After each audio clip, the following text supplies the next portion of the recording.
જય હિન્દ સાથીઓ, હું છું આપનો મિત્ર રાજેશ સોડવડિયા ને મિત્રો આજે બીજી એક મહત્વની વાત આપની સૌની સમક્ષ મારે કરવી છે કે હાલ જ્યારે સમગ્ર ભારતની અંદર રામ મંદિરને લઈ અને ખૂબ જ ખુશીનો માહોલ વર્તાઈ રહ્યો છે। આજે આખો દેશ જે વર્ષોથી જેની તમન્ના હતી એ કાર્ય આપણા દેશની અંદર થઈ રહ્યું છે। આવનારા 22 તારીખે રામ જન્મભૂમિ અયોધ્યાની અંદર ભગવાન શ્રી રામની પુનઃ મૂર્તિ પ્રતિષ્ઠા થવા જઈ રહી છે। ખૂબ જ ખુશીનો આ ઘડી છે, આ પળ છે।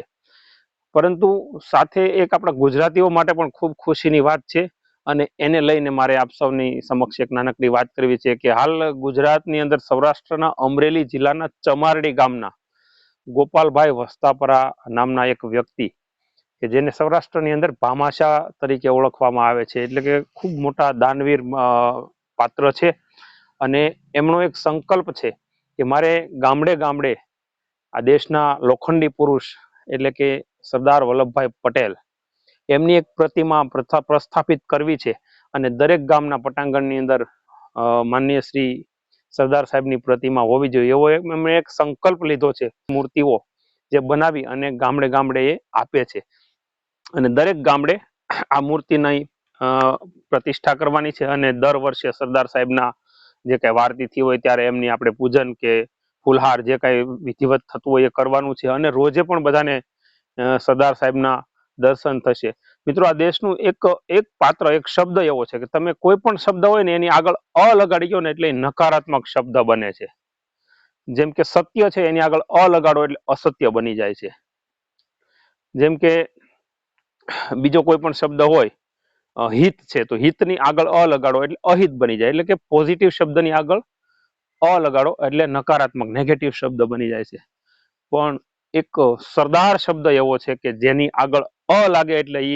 એ શબ્દમાં જે પાત્ર છે એના આખા જીવન કહાનીનું વર્ણન થઈ જતું હોય છે। સરદારની આગળ અ લાગે એટલે અસરદાર બની જાય અને ખરેખર જેની અસરથી આ રાષ્ટ્ર આજે ઊભું છે, આ ભારત દેશ જે છે આઝાદ થયો તો આઝાદીના સમયમાં ઘણા લોકો એમની સાથે હતા, પણ વલ્લભભાઈની કઈ કામગીરી છે એ આખી આબેહૂબ હતી કે જેણે 562 રજવાડાની અંદર આપણું રાષ્ટ્ર વહેંચાયેલું હતું, જુદા જુદા પ્રાંતની અંદર વહેંચાયેલું હતું, એને એકત્રીકરણ કરવા માટે રાજા મહારાજાઓને મળી અને એમની સાથે યોગ્ય ચર્ચા વાર્તાલાપ કરી અને આ દેશને આઝાદી અપાવડાવી અને દેશને એક કર્યો એવા લોખંડી પુરુષ, એટલે એને સરદારને પણ આપણે અસરદાર કહીએ છીએ કારણ કે એની અસરથી આજે ભારત આટલું મજબૂત રીતે ઊભું છે। એવા વલ્લભભાઈની પ્રતિમાનું પ્રતિષ્ઠા થઈ રહી છે ત્યારે હું ગુજરાતના તમામ ગામના પ્રતિનિધિઓ અને ગામના લોકોને આપણે એવો સંકલ્પ કરીએ કે બધા સાથે મળી અને કોઈ પણ એક જ દિવસ રામ જન્મભૂમિની અંદર રામજીની પ્રતિષ્ઠા થઈ જાય ત્યાર પછીના કોઈ પણ એક દિવસ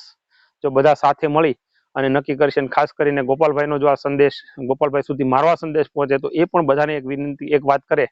કે ગુજરાતના તમામ ગામડાઓમાં એક દિવસ રાખીએ કે એ દિવસે તમામ જગ્યાએ એક જ સાથે મૂર્તિ પ્રતિષ્ઠા થાય તો એ પણ એક ઐતિહાસિક કાર્ય બની જાય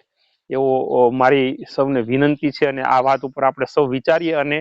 થોડું પ્લાનિંગ કરી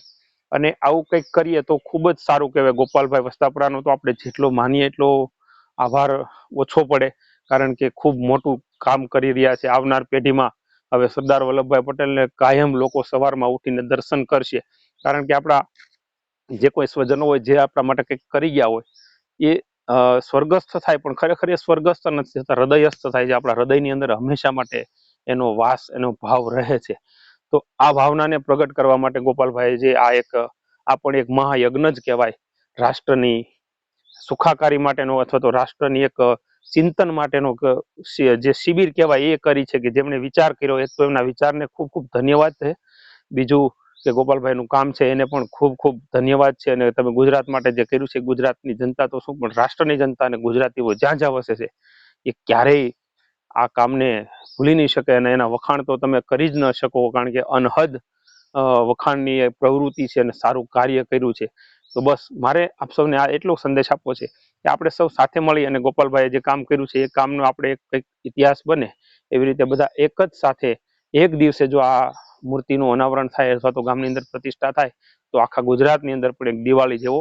માહોલ સર્જાય। તો મિત્રો, આપને આ વિડીયો યોગ્ય લાગ્યો હોય, આપને સારો લાગ્યો હોય અને આપણો આ વિચાર સારો લાગ્યો હોય તો કોમેન્ટ બોક્સની અંદર જણાવજો અને આ વિડીયોને શક્ય એટલો શેર કરજો અને ત્યાં સુધી પહોંચે તો બધા જ આ કાર્યની અંદર જોડાય અને એક આપણું કાર્ય છે એની કંઈક નોંધની કાર્ય બને એવી સૌને વિનંતી છે. સૌનો આભાર. Thank you. જય જવાન, જય કિસાન, જય વિજ્ઞાન, જય જય ગરવી ગુજરાત. આભાર.